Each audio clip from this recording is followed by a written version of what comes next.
The discussion now moves to freedom of the soul.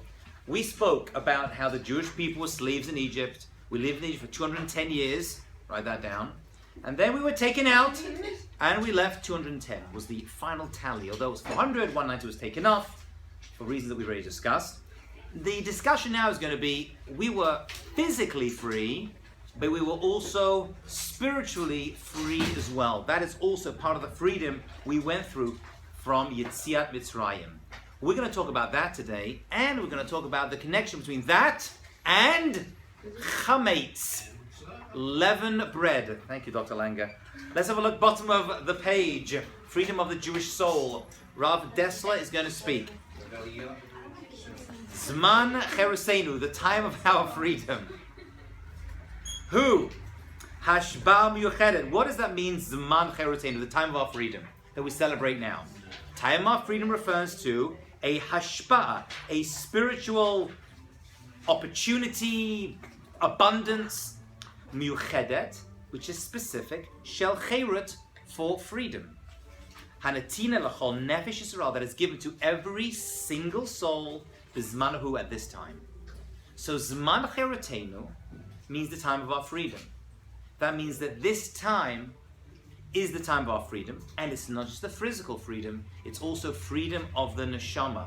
The soul needs to go free as well. So once a year, your soul gets to go free. Hazman hazeh, he says, Eno tarich, historic greda. Pesach time is not just a historical reality. L'chog bo chagiga simchat sha'avra, to celebrate a commemoration from the past. Ella shemideh shana b'shana hinu zman bo musagelet. As we go through the train, if you will, tracks of the year, we get to various stations, as we mentioned before, and this time is all about free, which means that we are all still slaves. If we need to go free every year, we are still slaves. What are we slaves to? I don't live in Egypt anymore. So we are slaves to our Yetzer Hara, the bad desires, the slavery to the bad things that we do, bad things we say, the bad friends we hang out with, right? The averas we do. We are still slaves to laziness, to anger, you name it. Right? We are all still shackled in chains to our bad midot. Comes along, our bad jobs, who knows what it is, right? Our bad teachers. Except me, of course, because I'm your best teacher. But so we have to go free. So freedom, the opportunity of freedom opens up. So in other words, the entire year, a person can go free and work on themselves. However, once Hashem says, you know, I'm going to give you an extra abundance. I'm going to open the door for you. Right? During the year, you can go to get a job somewhere and make some money. Once Hashem says, you know what, I'm going to open up the account and the money is all yours. It just gets easier in order to go free. That is the spiritual power of Pesach, which most people are not aware of. What do we have to do in order to get that? Just live through that time. Now there are various foods we have to eat. There are various drinks we have to drink, 4 cups of wine. There's words we have to say. There's prayers we have to say. So every holiday has various stuff. But when it comes to Pesach, there's also something really, really unusual you don't see on any other holiday. Is it hot in here? It's still a little hot in here. Could you open the window just a crack? And could you close the door, please? Sorry. Well, I enjoy the music. We're going to talk about it. We're going to talk about it. Sorry.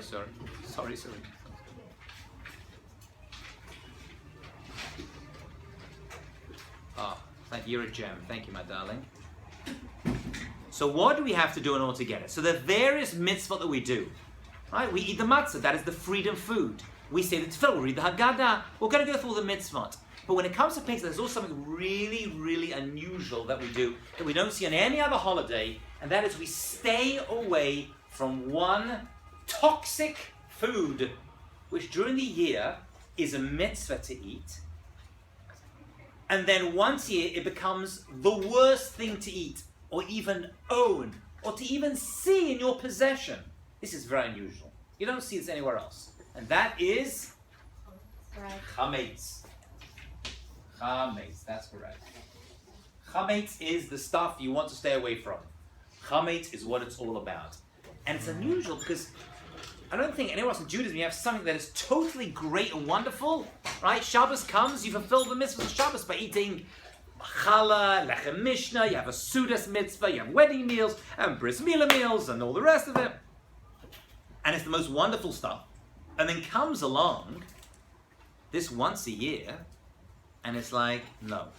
You have this, you own it, you can't see it, you got to get rid of it, you got to destroy it. It's chametz. And if you do eat it, you get karet. Karet, spiritual excision. Now what that actually means is a discussion, but whatever it is, it ain't good. Whether it's a person who goes childless, loses years of their life, it's a spiritual thing. You can do teshuvah for it. It is teshuvah-able, which is good news. But this chametz stuff, we got to figure out why it goes from like the best thing to the worst thing. What does it represent? It's got to represent something, and that's what we're going to look at right now. What does chametz represent? So in order to appreciate Pesach, in order to appreciate freedom, you've got to understand this idea of chametz, to the ability we're allowed to do it. So let's look at the Gemara. The Gemara on page 78 says, Rav Alexandre Batar de Mitzele. Rav Alexander, after he prayed, would say the following words.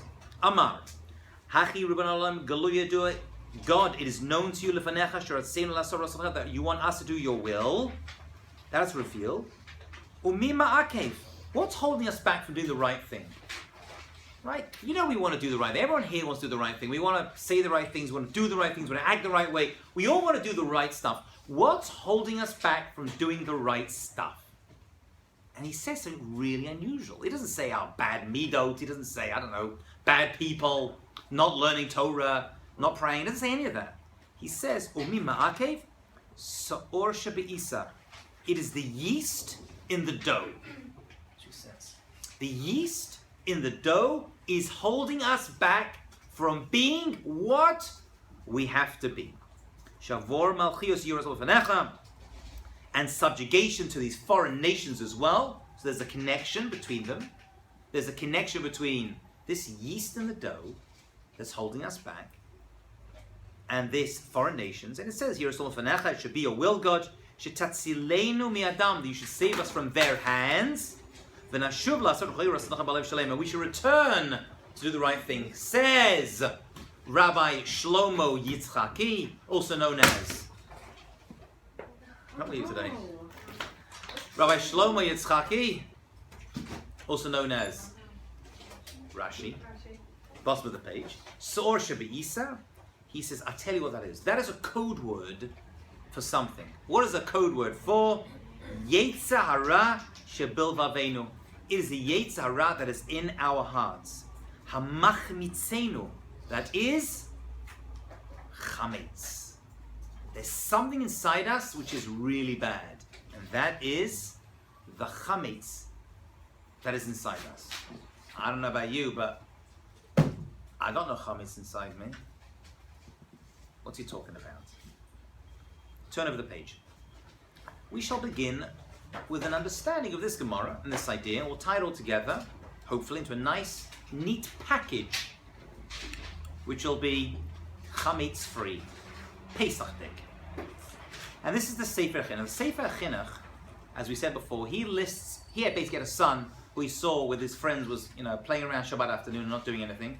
So he wrote a book for his son, who was around his bar mitzvah, to help him understand the reasons for the mitzvah. To help him not waste so much time. This book has become a classic. Yes. Doesn't it say in every verse that the chametz represents our Yetzer hara? Yes, it represents our Yetzer hara. Oh, I didn't say that? No. Oh, yes. The chametz is our Yetzer hara. That is what it represents. But why is it called chametz? Why is chametz used as the metaphor for the Yetzer hara? Yeah, that is correct. So the Sefer Chinuch says a mitzvah 117 out of 613. The Al-Kain, therefore, chametz. Therefore, we have to distance ourselves, get rid of chametz. Shehu naseh b'shia gedola, right? Which, and we have to do this with tremendous enthusiasm, right? And with speed, mikirbeinu, right, from around us. Yikach dinon leknos midas hazrizut. I'll tell you why. Chametz represents a certain negative trait. There's a certain negative trait that chametz represents. What do you think it represents? It said before laziness. Laziness. But why? Why would chametz equal laziness? Would you wait for it to rise? Because Chametz represents just sitting there and rising and moving and growing, full of hot air, right? As the yeast interacts and the flour and the water all mix up together, and it gets bigger and bigger and bigger, and it represents laziness. So Chametz equals laziness, right? What's the opposite of laziness? Is zerizut. Zerizut, which is translated as alacrity. I don't really know what that word means. Not too sure. However, I think a good translation of it is a passion. And when you're passionate about something, you're going to act and you're going to move in order to get it done. If you remember, we mentioned the story of Avram Avinu. And Avram Avinu, we will remember, had guests come to him. And it was Pesach time, when those angels came to visit him after his circumcision. And what did he do? He ran ruts to greet them. And he made them ugot. And ugot, we said, is a code word for matzah. Now it means cake in modern Hebrew, but if you look, and we'll talk about the Yetziat Mitzrayim, it refers to matzah. And it says ruts, right? It says that he ran. And he says maher. Says to his wife, hurry up, tasi ugot. And he tells his son Yishmael, go run and get the bakar, right? I'm going to kill it and I'm going to make a delicious meal out of it. And he's running. Why is he running so much? These guests aren't going anywhere else. And the answer is, mitzvah bal liyado. If the chance for a mitzvah comes to your hand, what do? Al tachmisena. Don't let it become chametz. Don't let it become chametz. You've got to move. You've got to get into action. When the Jewish people left Egypt, they didn't have to run out. They spent all night eating the Korban Pesach, was preparing and eating it, and the next day, they got the matzah ready, they got the bread, and they went. Why? Why did they? They weren't escaping at that point, they were free to go. And the answer is because they were so excited to greet the Jewish people, to get to Har Sinai. So they moved quickly. This is one of the traits of the Jewish people right through Jewish history. We move. We are the ultimate movers. Sometimes geographically, and sometimes against our will. But the idea of movement and growth. Right? Avram Avinu was told, what was the first test of Avram Avinu? Of the 10 tests that he had? Come on. You knew this in Bible class? Lech lecha.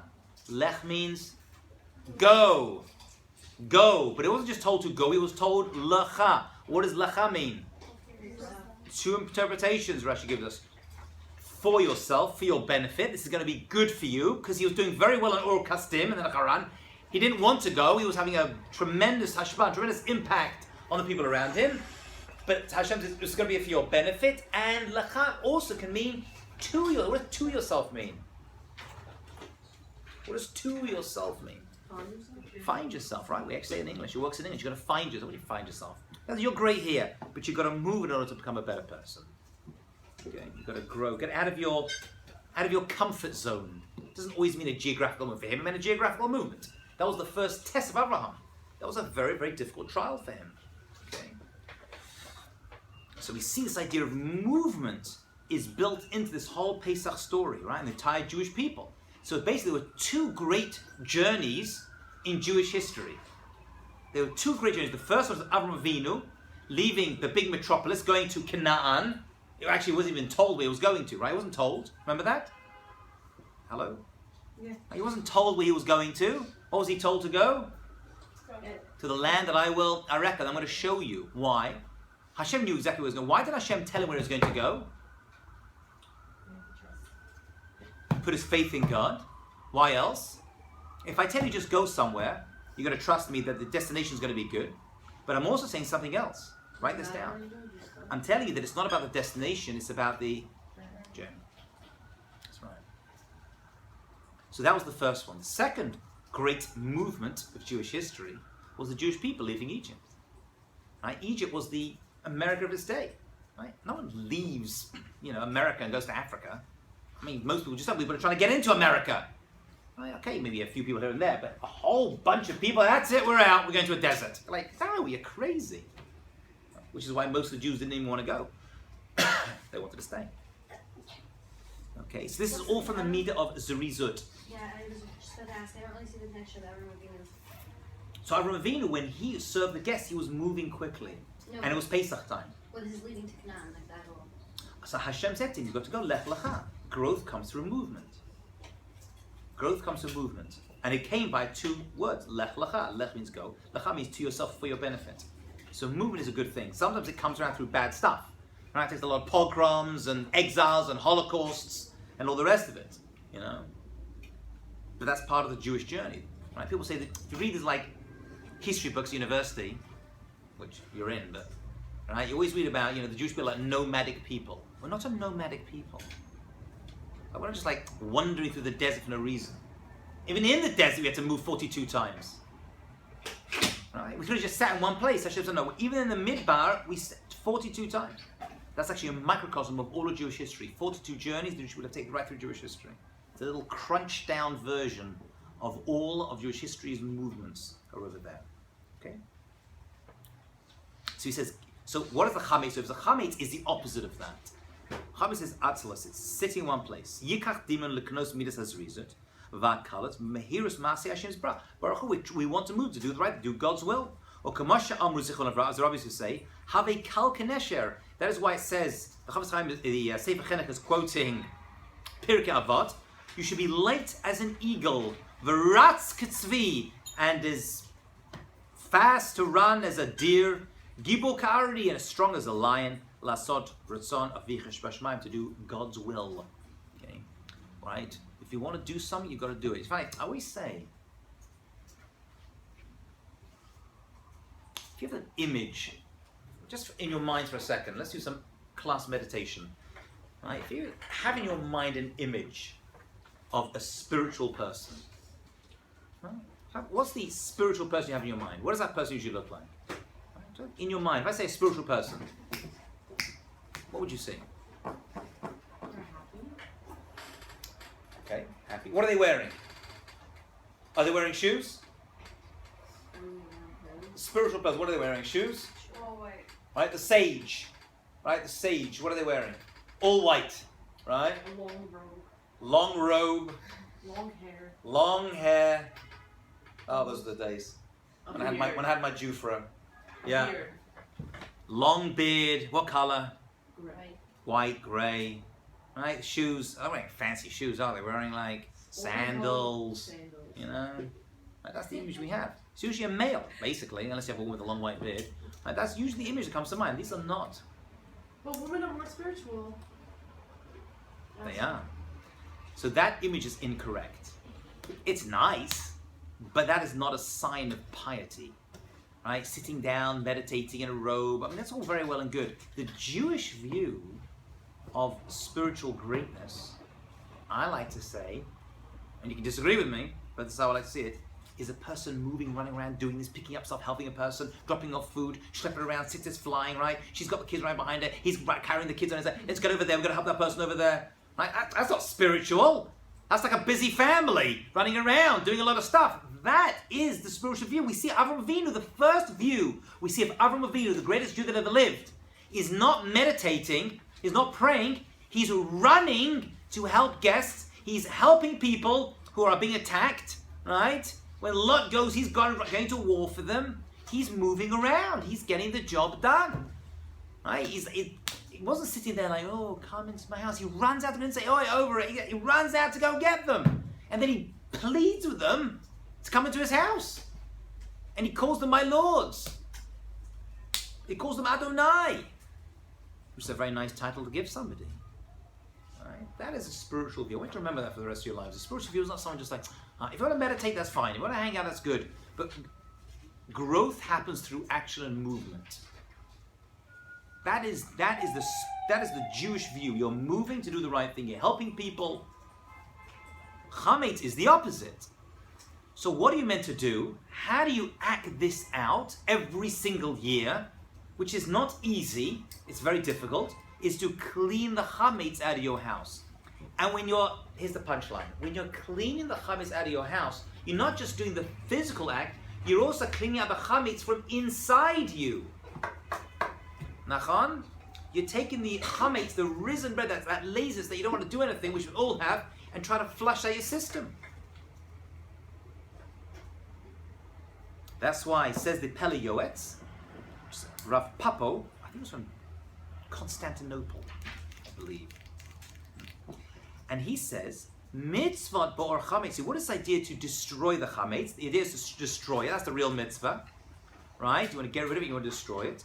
Leva'er et ruach hatmeah et hayetzirah b'kabenu. To get rid of this spirit of impurity and evil inclination from our hearts. So you clean your house, which is a tremendous mitzvah, and that becomes the cleaning of your inner house.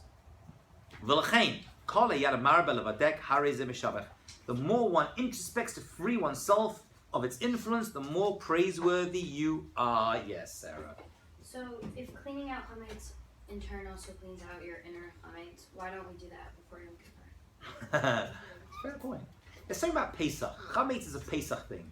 Yom Kippur is different. Yom Kippur we go through 1 month, 30 days, and then another 10 days of the Sermei Teshuvah of repentance. That's more. Talk about that next semester. That's more wiping away sins from the past.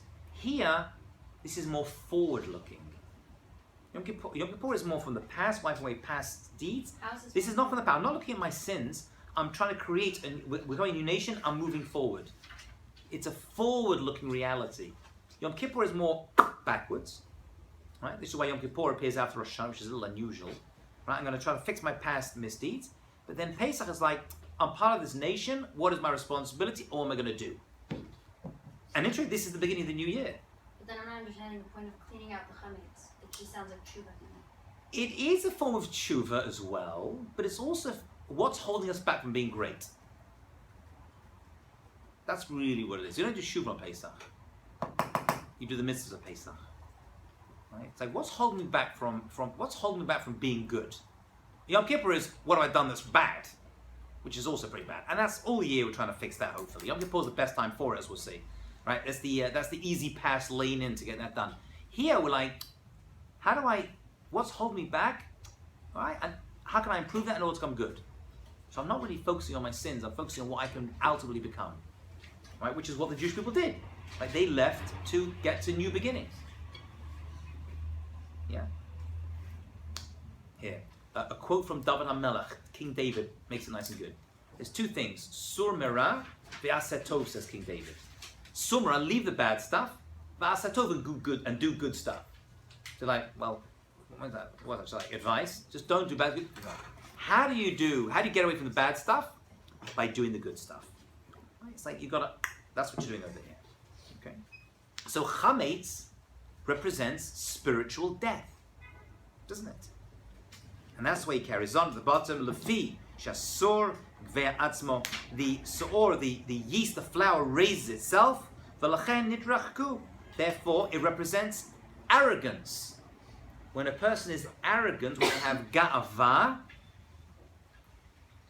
We have gava leiv.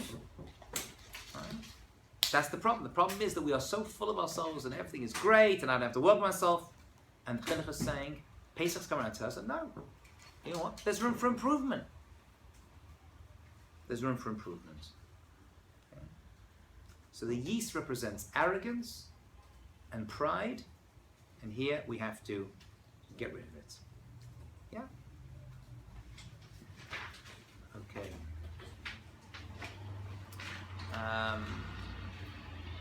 Who wants to read for us? I need to take a break. Will you read for us? Are you a reader? Yeah, you're going to need that. Bottom of the page, Samson Raphael Hirsch. Nice and loud for everyone to hear. Here, the next morning. Nope. Next page. Freedom by which? He's going to summarize this for us right now. Here's a nice summary of Rabbi Samson Raphael Hirsch. What page?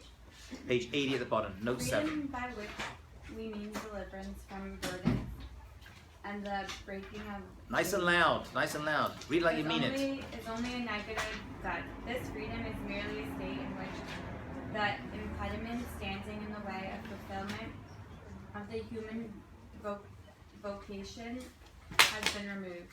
It is merely a state in which room has been made for the divine likeliness to shine forth in man. In this vocation, it is to be fulfilled. If this likeliness is to be realized, then the person who has become liberated and has been freed from his burden must acknowledge him to whom he owed this liberation from his burden and this freedom. The freed, unburdened person must accept his freedom from burdens and his liberty as a gift from God. He must recognize in God the source of his freedom and must feel himself eternally bound to God in service to him precisely because of his freedom. Very nice, thank you. The freed, unburdened person must accept his freedom from burdens and his liberty as a gift from God. So we don't okay, we're free, let's go. It's like, I've got a lot of gratitude. A major part of Pesach is Hakarat HaTov, gratitude for God. To God, he must recognize in God the source of his freedom. The fact that we're free today is because God took us free back then, and must feel eternally bound to God and his service to him precisely because of his freedom. So freedom is something that happened in the past. And the fact they weren't free, we're free. We will still be slaves in Egypt, as it were. So part of what we are is tremendous Hakarat HaTov. Let's finish this off. Turn over the page.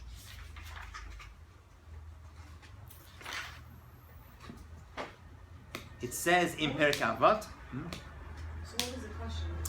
He was trying to figure. What he's trying to figure out this idea of freedom. He's kind of summarized what we were saying. He says freedom isn't just a physical thing, right? It's also that, but it's not only that. It's not just deliverance from burdens and breaking of chains, right? That's only like a negative good. It was bad, and now I've got rid of the negative. He says this freedom is merely a state in which the impediment standing in the way of fulfillment of the human vocation, my role as a person, has been removed. It's merely a state in which room has been made for the divine likeness. He says, in order to do this, you've got to appreciate that freedom is there to help you do stuff. Right? And part of that is recognizing that God has given us that ability to be free. The fact that we're free.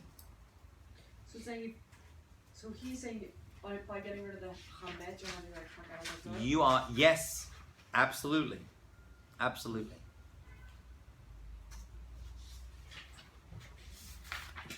Freedom is one of the greatest things given to mankind, if you have it. Right.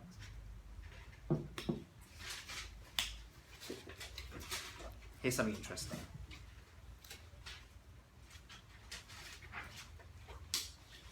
So there's a mission in Perek Avot that says, what's the Hebrew word for freedom? Chirut. Now the word chirut actually has, if you change the vowels, spells something else. Chirut, chet, resh, vav, tav, right? But you can actually change the vowels and actually read something else. It means something else. Anyone know what that is?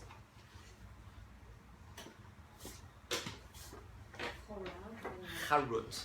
What's charut? Not a word you hear too often, but it appears in the Torah. Actually, in reference to the Torah, or specifically the Aseret Dibros, the Ten Commandments. Engraved, chiseled. Yes. So the word chirut, freedom, is the same word for charut. So let's have a look at this inside. Why is the same word being used for freedom and for engraved? There's got to be some connection. Both the same word. Amar Rabbi Shua ben Levi. Where are you? I am on note 8 on the next page, 81. Top of the page. Amar Rabbi Shua ben Levi. Vomer, V'aluchot mas Elokim hema. God made the luchot. This is the first luchot, right? V'amichtav, michtav Elokim. And the writing was the writing of God. Okay? Who? Charut al-luchot. It was chiseled into the luchot. There's two ways we can express information through written form, if you will. One is to write something on a piece of paper, like a Torah, cloth, for example. You write on it, and the writing is put on the parchment. But there's another way to do it, and that is to cut into something. Now, the fact you cut something into something else, what does that imply? The Ten Commandments weren't written on, they were later on, but they were initially given as cut into stone. Charut al-lucha, they were cut into the stone. What does that mean? What does that express? Long-term permanence, right? effort.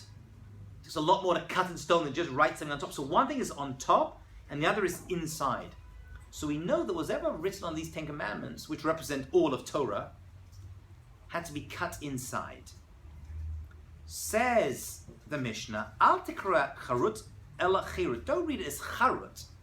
You can actually reread this verse that God engraved the words into the luchot as chirut. He freed them in. And he says, She'en lacha ben chorin, because what is the most freeing thing a person has? Ella misha seg b'talmud Torah. So chirut is freedom. How do we go free? By charut, by engraving the Torah on our hearts. When we engrave the message and the learning of Torah, that is the ultimate expression of freedom. By following Jewish law by halacha, we are ultimately freeing ourselves from the Yetzer Hara. So charut becomes chirut. It's the same word. Charut becomes chirut. That is the ultimate freedom. Funny, I spoke this Shabbat in a synagogue. Side point.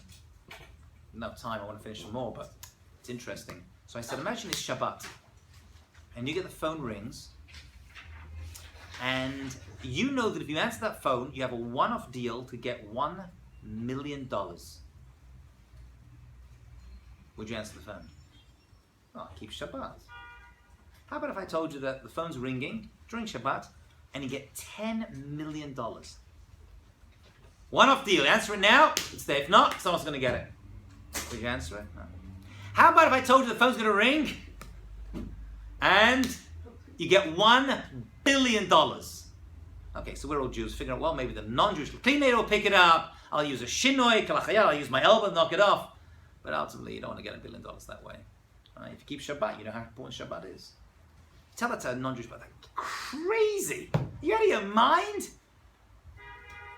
You're a slave. Answer me, no, I'm free. That's the ultimate freedom. Those things don't control. One day at least a week, those things don't control me. People say, you're a slave. And you're like, no, I'm free. I have control. I have to free myself from those things. Those things have no importance to me. That's the ultimate freedom. By the way, when I said this in the synagogue, I said, don't answer when I reach $1 billion, because I don't want to hear what you have to say about picking up the phone, right? I don't want to hear your opinions on whether you would or wouldn't. Right? But the idea still stands. You can't. You can't. Shouldn't you be free to decide though if you want to or not? So that's the point. That's like, so we're saying freedom comes in a number of ways.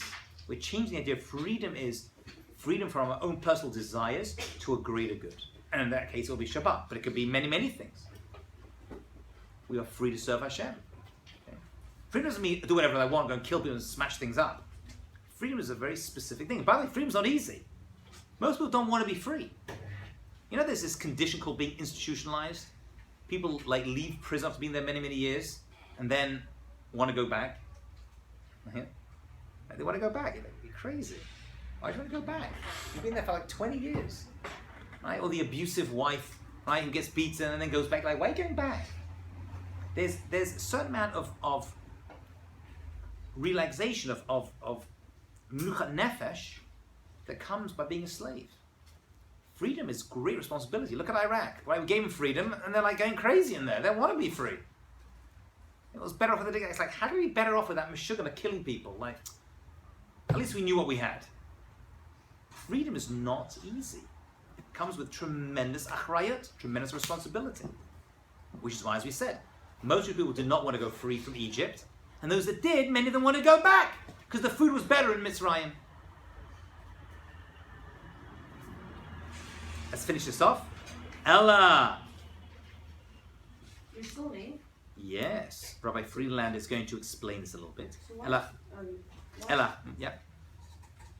Sorry, go on. Why is freedom not easy? Like, why is it a lot of responsibility? Because when you're free, you have to make decisions. When you're free, you got to do the right thing. You got to be responsible for yourself. When you're a slave, you work like a dog and it's horrible, but you get your 3 squares a day, and you get the job done. And that's it. I don't have to think about my responsibility. The Jewish view is freedom equals responsibility. Chametz is non-responsibility, staying in one place, and freedom is I'm now responsible. Freedom is now I'm responsible for my actions, for my nation, for my people, to God, and for the world. That's been chasing the Jewish people for thousands of years, right? That's why Jews give more charity than pretty much anyone else, you know. Right? We're always trying to every ism is a Jew, communism, socialism, right? The one Jewish candidate, he's I'm a socialist, right? We love this. We love that, trying to change. Right? We're always trying to fix things. I'm not always right. Right? Most of them are complete nonsense. Yeah. The Pesach theory of life. Right? A person who's chofshi, a person who's free from mitzvot, min mitzvot, en chashim chaz, not free at all, he's saying. Adarab, the opposite. Hem kvon chasak ma'od. Right? They're actually hell. Kol echad mehem hu avar nitza l'tavato. Is a servant who's yetzara. So Torah mitzvah actually helps to. The idea of Torah mitzvah is to free you, not to keep you chained. HaTorah hi, Veraki is the Torah, and just the Torah, notenet et acheret hamamshelat al hatava. Comes to help us do that by following the Torah. That's what the Torah actually ultimately, what does the Torah do for us? It helps to free us, and that's why it says al tikra charet el acheret. Right, and he finishes off hamatzliach, a person who is able lishtachrem et havatav, to free themselves from their desires, right? Umolach aleihen, and is able to have control of them. Who are melach amiti. That's true. That's a true king. That's true majesty. That's true royalty. Okay. Let's do one last piece. This is a very important piece, and then we'll finish up. We did a lot today. Turn over to page 83, please. Okay. So we're going to go back. The Sefer Chinuch, when he starts discussing the mitzvah of Pesach, discusses something which seemingly is totally unrelated. But it's a very important concept for all of Jewish life, and it happens to find itself in the Pesach story. So he says, everyone follow inside, Sefer Chinuch mitzvah number 16. He says, Roy lanu lasod masim amarim banu. It is fitting for us to do symbolic actions. Memala gedola shalenu ba ba'ota sha'ah. Right? They remind us of the tremendous spiritual heights we reached when we were in the Exodus. What are these things? Eating matzah, having the Pesach Seder, telling the story, leaning, drinking 4 cups of wine. And he says, Umatocha Maaseh, and by doing these actions, vadimion, and by imagining, right, re-experiencing, she'anachnu osin nikva v'nafshenu hadavar le'olam. Here's the idea. By doing stuff, by doing actions, there's more chance that you're going to remember what you're meant to remember on Pesach. So he says that's unusual. But al tachshov, and he says you might ask, but in other words, don't ask. Beni, he's talking to his son. L'tbas al divrei halomer. Those that say, why did God give us all of these mitzvahs in so many details? To remember this one miracle. Remember, there's tens of mitzvahs that we have to remember this one miracle of the exodus from Egypt. He says, don't ask that question. In other words, ask it, but the answer is going to be fairly clear, he says. That we have all these mitzvahs, all these things you have to do in order to remember one event from the past. By one remembrance, will never be lost. Will always be remembered. So what's he saying? He's like, people ask the question. He's talking to his son, but he's talking to everyone else. That Pesach comes. We're so busy. We've got so much to do. To remember, you've got to clean the house out. You've got to buy the matzah. You've got to make the Pesach Seder. You've got to spend up one night or 2 nights in Golos, right? To do all this reading and preparing. And there's so much to do. It's weeks and weeks of preparation. My house, it's Pesach soon. When you hit Purim, my wife was like, oh no, I've got to go for Pesach. I'm like, well, I'm Purim yet. Right? So he says, don't be so... Oh, then there's other mitzvah. You go, Tefillin, he says Mitzrayim. Tzitzit, he says Mitzrayim. Right? Shabbat, he says Mitzrayim. So many mitzvah. Why there's so much to do to remember this one thing? So he gives a very interesting concept, which is a very Jewish thing. And he says, da. Okay, this is the 3rd paragraph down. If you have those yellow highlighter pens, or a pen, this is the one you want to highlight. Da, you should know. Ki ha'adam nifal kafi pulatav. A person is affected, is shaped by their actions. What you do is what you become. Oh, action shape. Action-shaped character. Now, this is very different to psychological thinking for a long time. They said, well, you fix the brain, right? If you go to therapy, like, most Jews in Manhattan, paying $200 an hour, whatever it is, and what do? They like talk to you, right? They say, change your mind, and then you change your actions. And there's some good and truth to that. But he's saying the exact opposite. And by the way, now, it's like pop psychology now, they're all into now, is following this idea. And that is other way around. Change your actions, it'll change your mind. This is this amazing idea. A person is influenced by their actions. The libo in their heart, the whole machshvatav and all their thoughts, tamid achar ma'asav, is going to follow what you do. Whatever you get involved in, let's finish the piece. Whatever you get involved in is what you're going to become. Im tov, whether those actions are good, vim ra, or if those actions are bad. And then he says the following unbelievable statement. Vafilu rasha gamor. Let's say you have a person who's really, really bad. Just a bad person. Such a person, they're always thinking bad things. He says, you know what? I want to become a good person. Right? I want to start getting involved. I want to get more Jewish. I want to study Torah, do mitzvot. He doesn't do it for truth. He does it for ulterior motives. He wants people to see him as a good person. Right? She wants her friends to say, oh, she's such a nice girl. You do it for selfish reasons. Immediately this person starts to become good. So all day you're thinking bad stuff. I want to hurt people. But you do one action. You put a coin in the pushka, in the charity box. You're on your way to become a great person. The koch ma'asav, because the power of your actions, what you do with your body, yamit yetzirah, will kill yetzirah. Because we know that a person's heart is going to follow, nimshachim is going to be pulled by a pulot, by their actions. And then he says, the other way around. The im adam tzaddik, we have a person who's a tzaddik gamor, a complete righteous person. And his heart is good and straight. He's like all day, I want to do the right thing. I want to do the right thing. I want to help people. I want to do Torah. I want to do mitzvah. I want to be a good person, do chesed, all the good stuff. But this person does terrible things all day, wastes their time, does terrible things.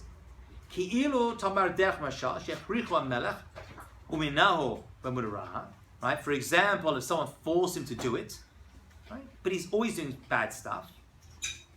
He's going to do bad stuff all day. He's going to become a terrible person. Even though inside he's just a nice person. Right? Just nice, just a good person. She's always saying, I want to help, I want to do. But she does bad stuff. Her actions speak louder than her words. Eventually, that person becomes a rasha.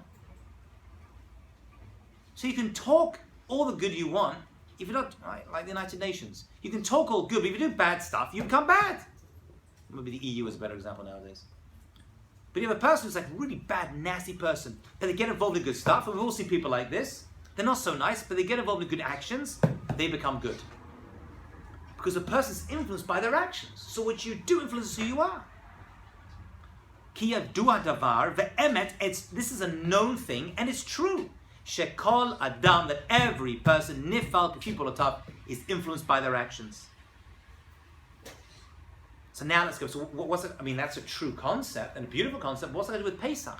So he's like, well, Pesach is all about doing stuff, right? You've got to clean the chametz out. Why can't you just say, I want to be good? Right? Get your guitar out, go into NCSY, make a nice group of people in a circle and start singing, I want to be good, I want to love, right? Because at some point you've got to do.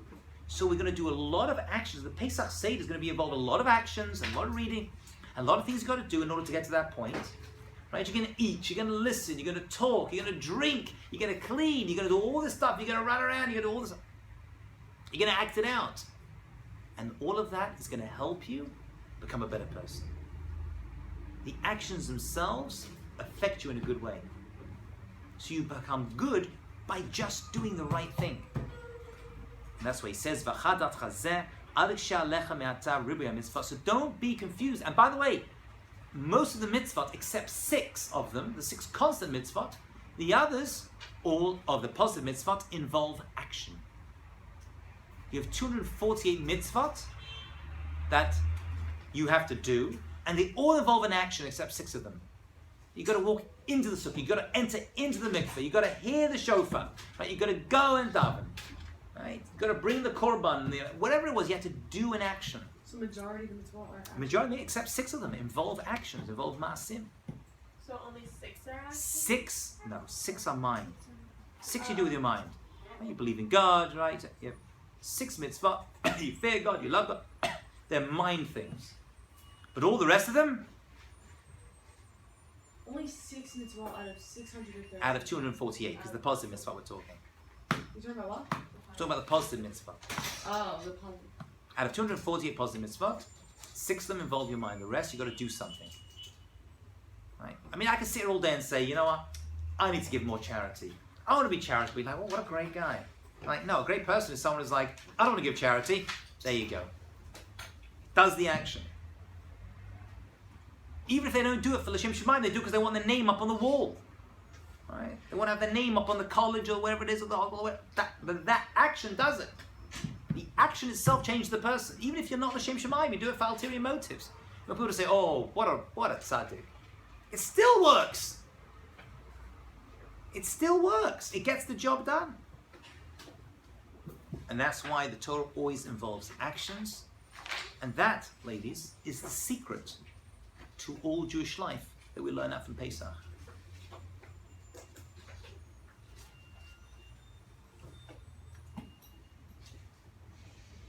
Questions, thoughts, comments? All right. We'll stop over there.